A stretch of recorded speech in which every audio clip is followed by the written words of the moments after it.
Entonces hablábamos de que la enfermedad hemolítica BH o RH o ABO, también llamada incompatibilidad materno-fetal, inmunización materno-fetal, eritroblastosis fetal. En los objetivos de la clase era entender la enfermedad hemolítica del recién nacido, clasificarla, indicar pruebas para realizar tanto a la madre como al recién nacido después del nacimiento, conocer las pruebas de laboratorio y las opciones de tratamiento. Y como ustedes han llevado en las clases de hematología, sabemos que existen principalmente dos tipos de proteínas que determinan el tipo de sangre, la A y la B. La presencia o ausencia puede dar lugar a 4 subgrupos sanguíneos, ¿no? Que es la A, la B, la AB y la O. El RH sabemos que es una proteína que encontramos en la superficie de los eritrocitos y puede ser positiva o negativa. Así como en el RH podemos tener también subtipos como es el Lewis, el Duffy, el Kell, el Kidd, etc. Nosotros clasificamos estas enfermedades hemolíticas principalmente en 2, pero podríamos dar hasta una tercera clasificación.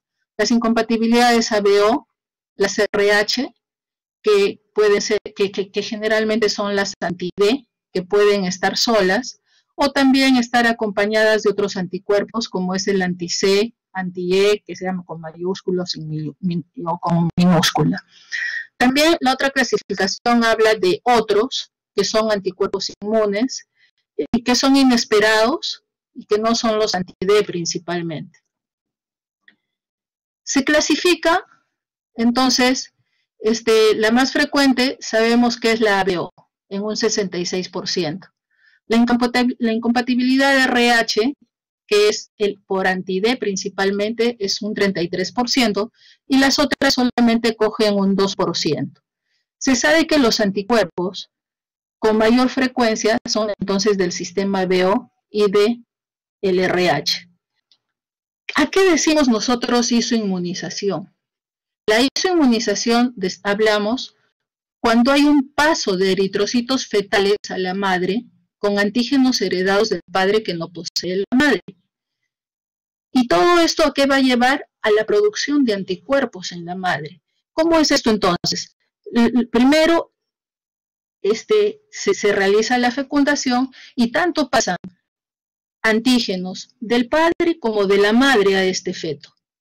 Entonces, si este feto tiene los anticuerpos del padre, fácilmente los antígenos del padre, fácilmente estos antígenos también los va a mandar a la madre, y la madre va a crear anticuerpos contra estos antígenos del padre.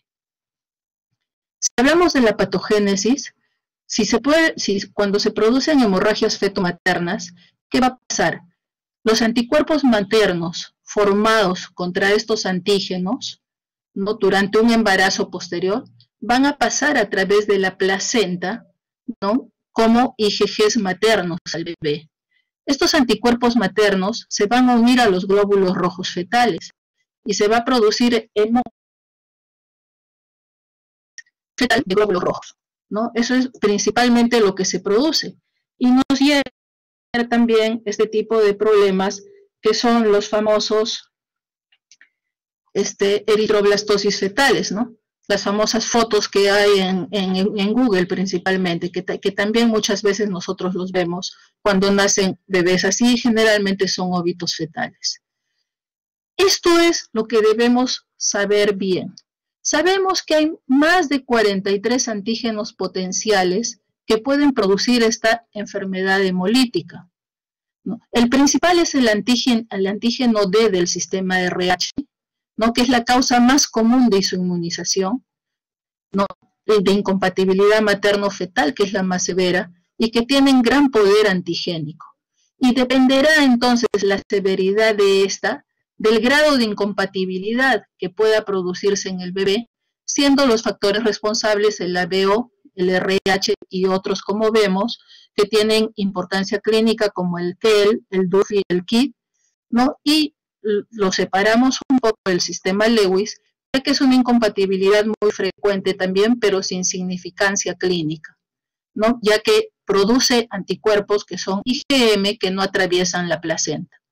En el ABO, como vamos a ver posteriormente, ¿no? Lo que se presenta, dijimos, en un 66% incompatibilidad materno-fetal, ¿no? Y necesariamente la madre debe ser grupo O y los fetos deben ser del grupo A o B. ¿Por qué es importante ver la evolución y la gravedad clínica de esta enfermedad? Miren, estamos hablando de que en 1968 ya teníamos la gamma globulina anti-D, que fue inicialmente producida en el Reino Unido, ¿no? Donde había un 10% de mortalidad por esta enfermedad hemolítica del recién nacido en los años 40. En 1969, esta enfermedad se producía en el 6 por 100.000 nacimientos, mientras que en el 90, después ya del uso más frecuente de la gamma globulina anti-D, esta mortalidad baja significativamente de 46 a 1.6 por 100.000 nacimientos. ¿Por qué sigue existiendo esta enfermedad? Probablemente porque de repente se está administrando dosis insuficientes de gamma globulina anti-D. Y probablemente que a muchas mamás también no se les está administrando esta gamma globulina anti-D. ¿No? Muchas veces se dice el CIS no lo cubre, sí lo cubre, pero muchos hospitales no lo compran. Entonces hay ese tipo de problemas también. Puede ser que haya una omisión, no se haga el diagnóstico durante la gestación de estas madres, especialmente en madres inmigrantes, o también aumento en las transfusiones en mujeres en edad fértil, ¿no? Donde ya van creando este tipo de anticuerpos. Las de isoinmunización materna ya son ampliamente conocidas ante parto, sobre todo en el tercer trimestre y durante el parto. No, hay procesos patológicos como es el embarazo, ¿no? La brutoplacentae, los traumatismos abdominales, etcétera, que pueden llevar también a producir este problema. Procedimientos obstétricos como biopsias coriales, amniocentesis, etcétera, también pueden llevar a esto, así como la transfusión de sangre incompatible a la madre. Entonces, esta incompatibilidad de factor RH se va a presentar cuando la madre es RH negativa y el padre es RH positivo, concibiendo un feto que es RH positivo, ¿no? La incompatibilidad sanguínea, entonces, materno-fetal, es una condición que se desarrolla cuando existen diferencias en el tipo de sangre de la mujer embarazada y el del feto. Este problema no se presenta en el primer embarazo. O sea, el feto no está afectado en el primer embarazo, ya que esta madre todavía no tiene una sensibilización previa. Se sabe que los eritrocitos fetales acceden al torrente sanguíneo materno y el sistema inmune materno va a tratar estos eritrocitos fetales como sustancias extrañas y va a formar los anti-RH, o sea, los anti-D. Pero lo primero que forman es la inmunoglobulina M, que tiene alto peso molecular, por lo cual no pasa la barrera placentaria. Y también se dice que depende de la dosis de transfusión desde el feto hacia su madre para que pase esa barrera placentaria. Se dice que aumenta el riesgo de sensibilidad cuando este volumen es mayor de 0.5 ml.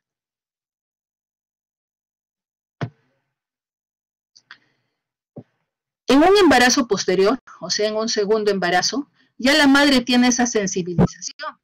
Y no solamente va a producir IgM, sino también ya produce IgG, que es de peso molecular menor, el cual sí atraviesa la barrera placentaria, especialmente después de la semana 16 de gestación. Y lo que va a producir es una reacción contra los antígenos RH, ¿no? Y ahí hablamos recién de enfermedad hemolítica perinatal. ¿Cuál va a ser la expresión clínica? Esta expresión clínica va a ser variable. Entonces va a haber diferentes grados de enfermedad hemolítica que pueden llevar hasta la muerte fetal y al aborto en el segundo trimestre. ¿Por qué? Porque lo que va a producir es una destrucción de glóbulos rojos, por ende anemia, ¿no? Hidropesía con destrucción masiva de hematíes fetales, insuficiencia cardíaca fetal, edema corporal, colapso circulatorio, y si este bebé nace vivo, diremos, no va a presentarse ictericia después del parto, ¿no? Que esta va a llevar a una ictericia severa con hepatomegalia, ¿no? Con convulsiones, puede haber daño cerebral, sordera, muerte, y llevar incluso al famoso, a la encefalopatía hiperbilirubinémica o llamada kernícteros. Hay diferentes formas de afectación fetal, desde una anemia, ictericia leve, moderada o severa, con hepatoesplenomegalia, petequias, hemorragia, hasta llegar a una nasarca, a una encefalopatía bilirubinímica e hidrops fetalis, como hemos estado viendo. La eritroblastosis fetal, ya generalmente encontramos una hematopoiesis extramedular, insuficiencia cardíaca, ascitis, puede haber derrames pericárdicos, y todo esto llevará a una acidosis e hipoxia tisular y probablemente a muerte de estos fetos. ¿Qué problemas postnatales nos trae este problema? La asfixia, bebés que nacen con algún grado de presión o asfixia, hipertensión pulmonar, palidez, edema, dificultad respiratoria, problemas de coagulopatías, principalmente citopenias y alteración en factores de coagulación, la ictericia que puede llevar al kernícterus y las hipoglicemias, probablemente más debido a la hiperinsulinemia por hiperplasia de las células de los islotes de Langerhans en el páncreas. ¿Por qué hablamos del efecto tóxico de la bilirrubina? Y principalmente en los prematuros. En los prematuros nosotros vemos de que hay aumento en la producción de bilirrubina no conjugada. Hay disminución en la albúmina.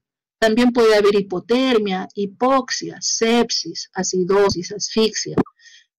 Meningitis, etcétera, que va a hacer que aumente la cantidad de bilirrubina no conjugada en el torrente sanguíneo y que ésta pase la barrera hematoencefálica. Al pasar la barrera hematoencefálica, lo que se va a producir es una apoptosis y necrosis celular, comienzo de ganglios basales, ¿no? Y daño neurológico inducido por esta bilirrubina. ¿Qué factores influyen en esta hiperbilirrubinemia y el kernícterus, ¿no? Factores de riesgo para hiperbilirrubinemia, como la gestacional menor de 38 semanas, o sea, los prematuros pueden hacer más estos problemas.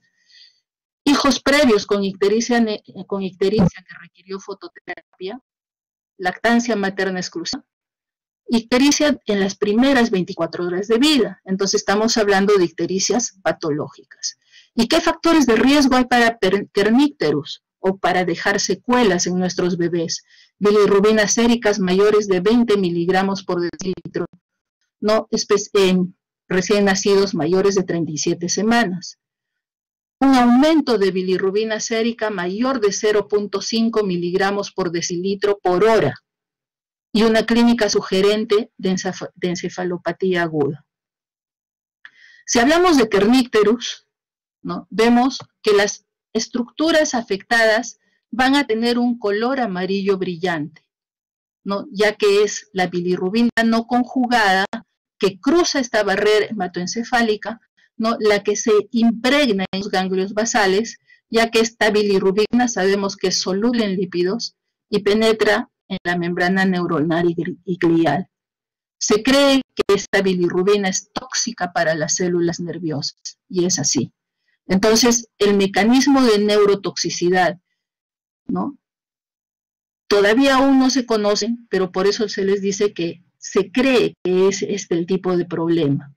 Y los pacientes que sobreviven a este kernícterus van a tener síntomas neurológicos permanentes graves, como espasticidades, rigidez muscular, oriotetosis, ataxia, sordera, retraso mental, etc. ¿Cómo hacemos el diagnóstico en este caso? En el control prenatal, entonces el diagnóstico va a empezar por obstetría. En el control prenatal hay que solicitar, si la madre tiene, el grupo sanguíneo y el factor del padre, de la madre y de hijos previos que haya. Si hay titulación de anticuerpos, pedirlos y pedir también durante esta gestación qué titulación de anticuerpos hay. O sea, pedir un test de Coombs indirecto y realizar una historia clínica averiguando principalmente transfusiones previas, embarazos previos, ¿no? Y si en embarazos previos los otros hijos presentaron ictericia, estuvieron en fototerapia, cómo fue su evolución neonatal, si alguno fue algún óbito, tuvieron alguna pérdida, qué sé yo, o si hicieron hidrops alguno de ellos, o si hubo una transfusión intraútero. ¿Cómo se diagnostica la enfermedad por factor RH? Primero, hay que identificar la isoinmunización materna, o sea, detectar anticuerpos maternos, mediante métodos de aglutinación inmunológica, como es el test de Coombs indirecto a la madre, ya que este detecta los anticuerpos eritrocitarios en el suero materno. Y en el feto se podría pedir un Coombs directo que detecta los anticuerpos pegados a la membrana de los hematíes, en este caso del feto. Podemos encontrar cualquiera de las cosas en los análisis del laboratorio en estas encefalopatías. Anemia, hiperbilirubinemias, aumento de reticulocitos de 6 a 40%, trombocitopenias, leucopenias, Coombs directo positivo, hipoalbuminemias, etc. Es importante y sería interesante que en todos los servicios de neonatología haya también este aparatito para hacer el monitoreo transcutáneo de bilirrubina, ya que este puede ser la herramienta de detección de primera línea para esta ictericia en bebés sanos y a término, y poder hacer como un tamizaje a todo bebé que nosotros encontramos amarillos, diremos, ¿no? Y esto nos puede llevar a disminuir el pedido de análisis de laboratorio probablemente hasta un 50%. El tratamiento, los objetivos van a ser disminuir los anticuerpos maternos, mejorar la anemia fetal, evitar las complicaciones, o sea, el hidrops, y alcanzar la madurez fetal para inducir el parto. Entonces, el primer tratamiento va a ser con la madre, ¿no? ¿Con qué? Puede ser disminución de anticuerpos maternos con inmunoglobulinas endovenosas o plasmaféresis. Y transfusión intrauterina, que es el tratamiento de elección para la anemia fetal grave, y se realiza mediante cordocentesis, transferencia de sangre fresca o en factor negativo. Y yo creo que este es el principal tratamiento que debemos de dar a estas madres para prevenir las complicaciones en el feto, que es la aplicación de la gamma globulina anti-D, más conocida como Resuman o Rogan. La dosis es de 150 a 300 microgramos intramuscular, lo cual va a neutralizar entre 25 a 30 mililitros de sangre o 15 mililitros de glóbulos rojos. Se puede dar como profilaxis de esta isoinmunización RH, la administración de este Resuman o Rogan en gestantes RH no sensibilizadas. ¿En qué situaciones vamos a dar en estos casos? Dentro de las 72 horas siguientes al parto de un feto RH positivo, o en un aborto, ya sea espontáneo inducido, o en un embarazo ectópico, o en una metrorragia. A las 28 semanas de gestación, si el padre es RH positivo y la madre obviamente RH negativo, y durante la primera mitad del embarazo en mujeres previamente sensibilizadas o con factores de riesgo. Si hablamos de la isoinmunización ABO o de grupo, esta fue descrita por Halbrecht en 1944. Deriva principalmente de la acción de anticuerpos maternos anti-A o anti-B sobre los eritrocitos fetales del grupo correspondiente. Esto sí puede ocurrir desde el primer embarazo, siendo la madre O y el recién nacido A o B. No son casos graves, ya que se produce neutralización de estos anticuerpos por sustancias A y B en los tejidos fetales, y el anticuerpo aplicado es una inmunoglobulina G2. Los antígenos fetales entonces tendrían una estructura menos ramificada y no serían reconocidos por los anticuerpos maternos. Es menos grave, dijimos, que la de factor. Cursa con ictericia precoz y anemia leve. Puede haber una esplenomegalia discreta. Encontramos CUMS directo positivo solamente en un 50%, o sea, el otro 50% es CUMS negativo.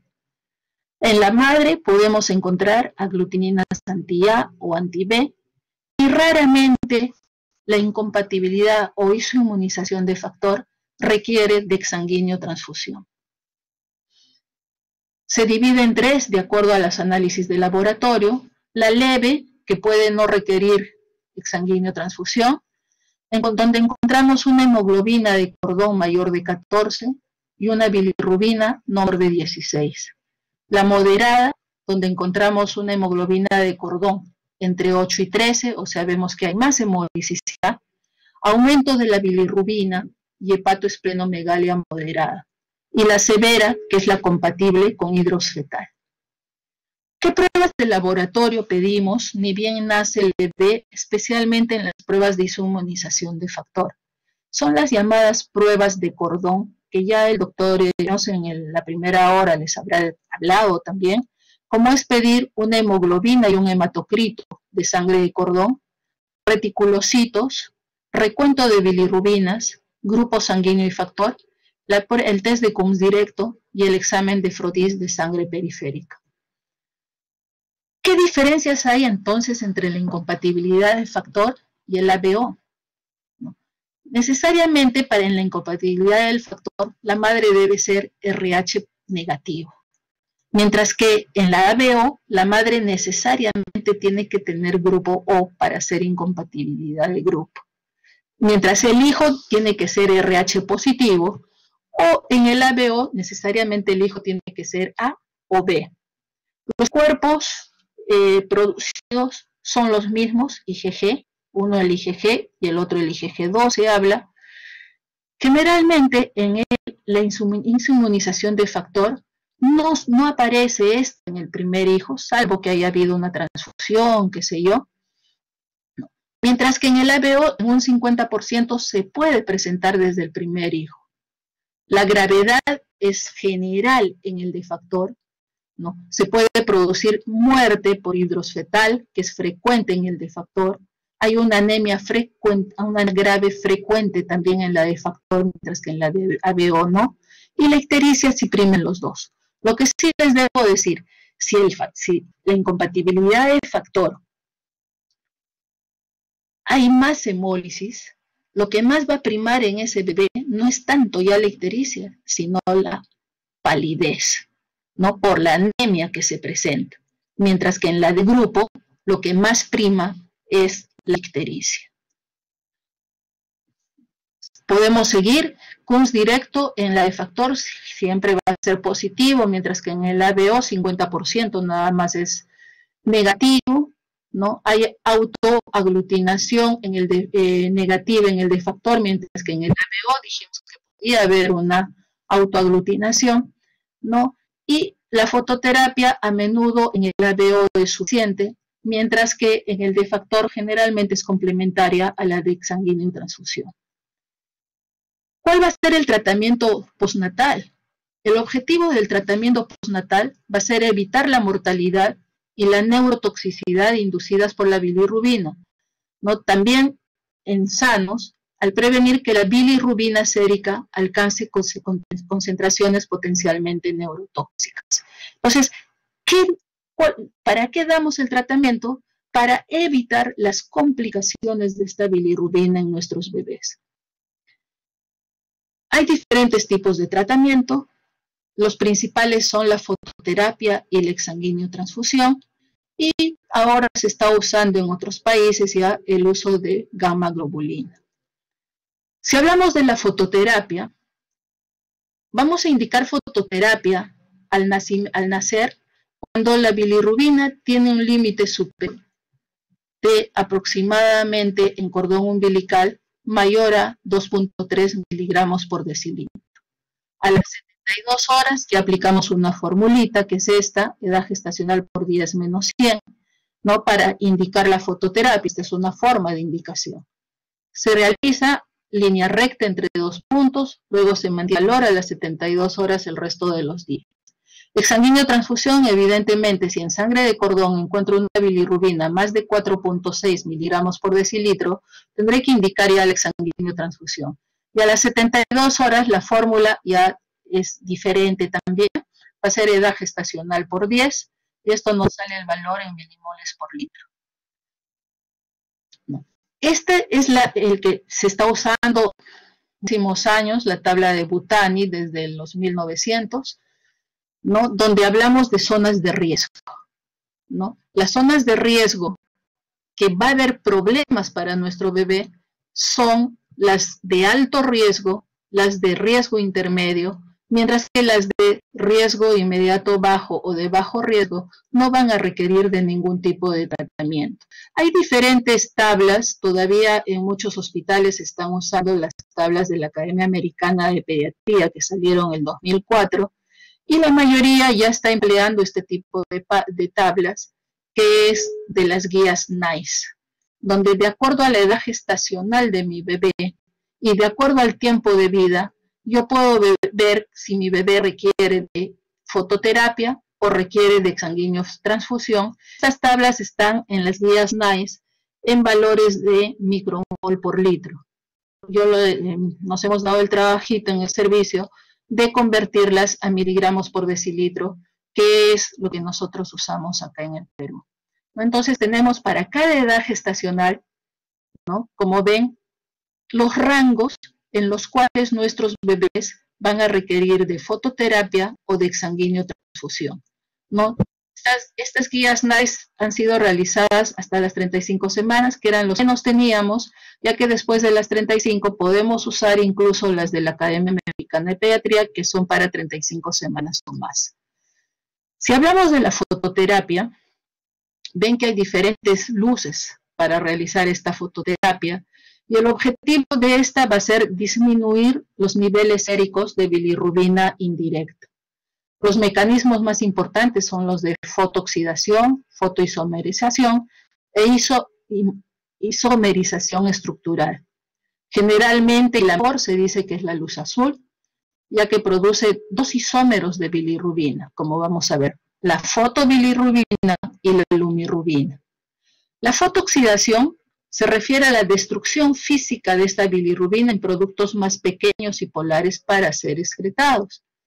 Mientras que la fotoisomerización, ¿no?, es la vía principal de excreción, en la que la bilirrubina va a permanecer igual, pero con distinta conformación espacial, llamada la lumirrubina.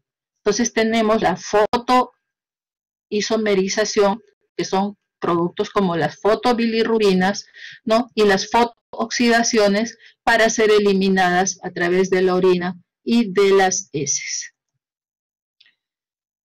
Para que esta fototerapia sea eficaz, debe estar a una distancia aproximada entre 20 a 40 centímetros del bebé la luz.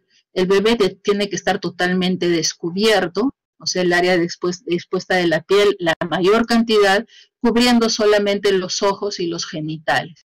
La irradiación debe estar entre 430 a 400 nanómetros, ¿no?, con un espectro de luz, siendo el azul el más eficaz, dijimos, de 460 a 490 nanómetros.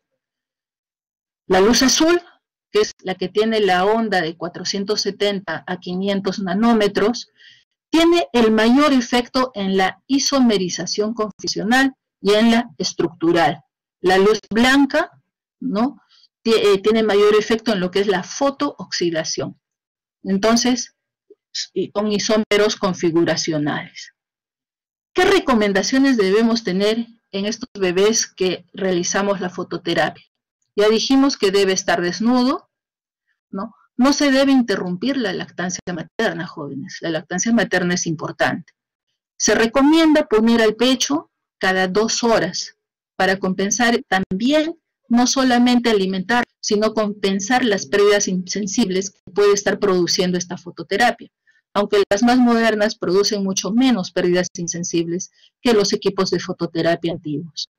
Habrá que cubrir los ojos, ¿no?, y los genitales, dijimos, Y habrá que controlar la temperatura cada 6 horas, ya que esta fototerapia puede producir sobrecalentamiento en nuestros bebés también. ¿Qué efectos adversos hay en esta fototerapia? El síndrome del niño bronceado, ¿no? Las erupciones purpúreas o con ampollas, quemaduras, diarreas, dilatación, cuando no cubrimos bien pérdidas insensibles. Si hablamos de exsanguíneo transfusión, es un procedimiento súper eficaz, diremos, para eliminar los componentes sanguíneos y las toxinas circulantes que hay en la sangre. Acá debemos extraer gradualmente la sangre del niño y reemplazar con sangre fresca total o, si es una parcial, con plasma fresco congelado. Los objetivos van a ser retirar estos glóbulos rojos sensibilizados, retirar la bilirrubina y retirar los anticuerpos, así como aportar la albúmina y corregir la anemia. Si ya hablamos entonces de esto, sabemos de que la exsanguíneo transfusión reduce el nivel de anticuerpos maternos, ¿no? Elimina células sensibilizadas y se ha visto de que elimina el 60% de la bilirrubina del plasma. Entonces resultaría en una depuración de aproximadamente 30 a 40% de la bilirrubina total. Otro objetivo, dijimos, corregir la anemia. Si yo le pongo sangre a mi bebé, vamos a corregir esta anemia y nos va a ayudar a una mejor supervivencia de nuestros bebés. ¿Puede haber efectos de rebote? Sí. Y para evitar o disminuir estos efectos de rebote, necesitamos realizar este intercambio de sangre de 2 volúmenes, ya que esta bilirrubina regresa al torrente sanguíneo y continúa probablemente el cuadro de hemólisis en estos bebés. Las indicaciones, entonces, la principal será la desinmunización RH o enfermedad hemolítica RH, ¿no? Para eliminar los anticuerpos de esta enfermedad. Eliminar anticuerpos de enfermedades maternas autoinmunitarias, como también es el lupus eritematoso sistémico, la anemia hemolítica autoinmunitaria materna, etc.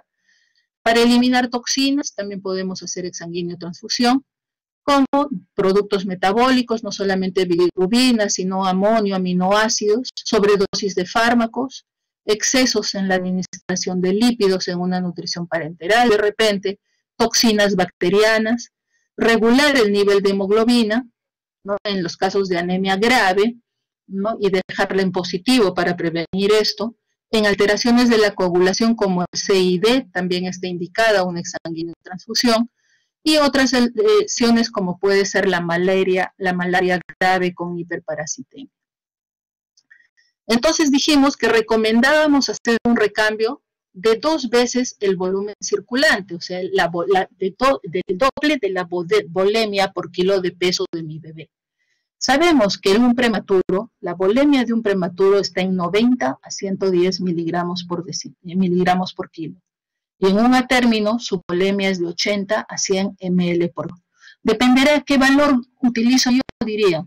Si veo que la inmunización es alta, utilizaré el valor más alto. Por ejemplo, en un atérmino a 100 ml por kilo. El doble serían 200. Y por ejemplo, mi bebé pesa 3 kilos, le estaría haciendo un recambio con 600 ml, el recambio total. Para esto nosotros pedimos sangre al banco de sangre. Si es una incompatibilidad de factor, o sea, madre RH negativa, bebé RH positivo, pediremos sangre del grupo O, bueno, que es el grupo de los dos, ¿no? Y que sea el factor de la madre, más no la sangre de la madre, porque la sangre de la madre tiene los anticuerpos contra su bebé. Si hay una incompatibilidad OA, o sea, bebé A y madre O, pediremos sangre, glóbulos rojos del grupo y plasma A. Si es una incompatibilidad B, algo parecido, ¿no? Glóbulos rojos del grupo A, O y plasma del grupo B. Si es una incompatibilidad RH, pero ya más de factor, el OA, hacemos la misma diferenciación. Glóbulos rojos A, RH negativos, más plasma A, RH positiva. Y la B, parecido, glóbulos rojos o RH negativo, más plasma B, RH positivo. ¿Cuáles son las potenciales complicaciones de las exsanguinotransfusiones? Por componentes sanguíneos podemos tener complicaciones de infecciones si esta sangre no la han tratado adecuadamente. Puede haber hipocalcemia. Acordémonos de que la sangre, en el banco de sangre la tratan con citrato y el citrato reduce la cantidad de calcio de esa sangre. Es por eso de que cada 100 ml de sangre que hacemos el recambio sanguíneo, tenemos que administrar un L de gluconato de calcio al 10%. Estos recambios se hacen de acuerdo al peso del bebé. Yo no puedo sacar los 600 ml a un bebé y colocarle los 600 luego, porque lo que voy a producir es un shock hipovolémico inicial con problemas posteriores. Entonces iré sacando pequeñas cantidades de sangre. Debemos, cada sacada y cada introducción, diremos, de sangre al bebé, se llaman alícuotas. Y se utilizan jeringas generalmente de 20 o de 50 ml. ¿Cómo lo calculamos? Más o menos es el 5 al 8% del peso de mi bebé. Si pesa, por decir, 3 kilos, 5 por 3, 15, podría sacar 15 ml y administrar otros 15 y así sucesivamente, o hasta 24 ml. Si hallo el promedio, más o menos 20 ml por cada introducida y cada extracción de sangre, ¿no? No se olviden, la palabrita se llama alícuotas. Y tiene que haber un personal especial que esté controlando la introducción y la extracción de sangre para evitar justamente la hipovolemia o la hipervolemia de nuestros bebés. También puede producirse hipercalemias, hipoglicemias, acidosis metabólicas, trombocitopenias, etc.